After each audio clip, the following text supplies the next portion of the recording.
Hi, brothers and sisters. How are you all doing? I hope that you're getting ready to open up. It looks like that's what's going to happen. But I want you to all keep yourself safe. Just because the stores and everything is opened up doesn't mean that we shouldn't wear our masks and keep us as safe as we can possibly be. I was thinking about all this extra time that we have, blessed time we have with our children and grandchildren. And I wanted to introduce you all to a story I made up called The Mysterious Hymma Brothers. And it was written for my children when they were little because they really got sick of the traditional fairy tales. They got sick of hearing about Cinderella and Sleeping Beauty and knights in shining armor. And so I decided to start making up my own children's fairy tales. And so this is one that they loved so much that my son Luke said to me, "Mom, you really need to get that published because other kids need to hear that." That's one of my favorite stories ever. And so I did. And so I wanted to read just a little bit to you, just so that you could see what it's about. It teaches kindness. It teaches the value of hard work, and it does it in a really neat way. So I'm going to read some of this for you as if you're my babies. Did you ever wonder why the trees are green in the spring but orange, red, and brown in the fall? Why the flowers blossom in the summer but in the winter there are no blooms at all? Well, I know.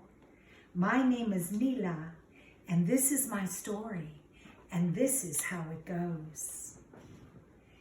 Sometimes I stayed with my good old Gram Lolly. She lived in a cottage by the woods with her fluffy cat Filberton and her silly goat Molly.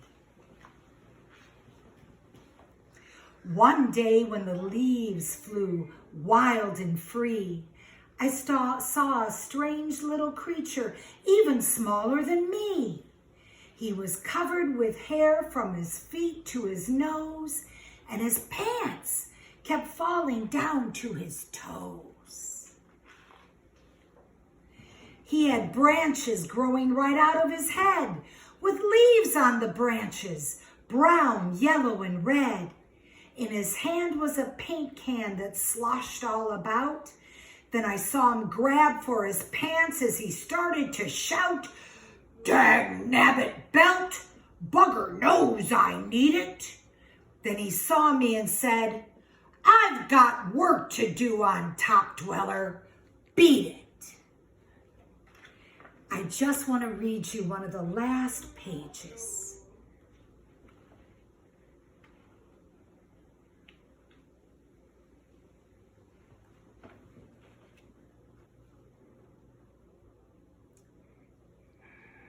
I smiled so much my cheeks hurt, but I kept grinning all the while. Being kind to them made me happy, and this is what I learned, that real love is given freely. It's not something you can earn. Seeing the hymn is so happy just made my heart melt, and it was the happiest happy I have ever felt. And that's what it teaches our children, the Mysterious Hymma Brothers.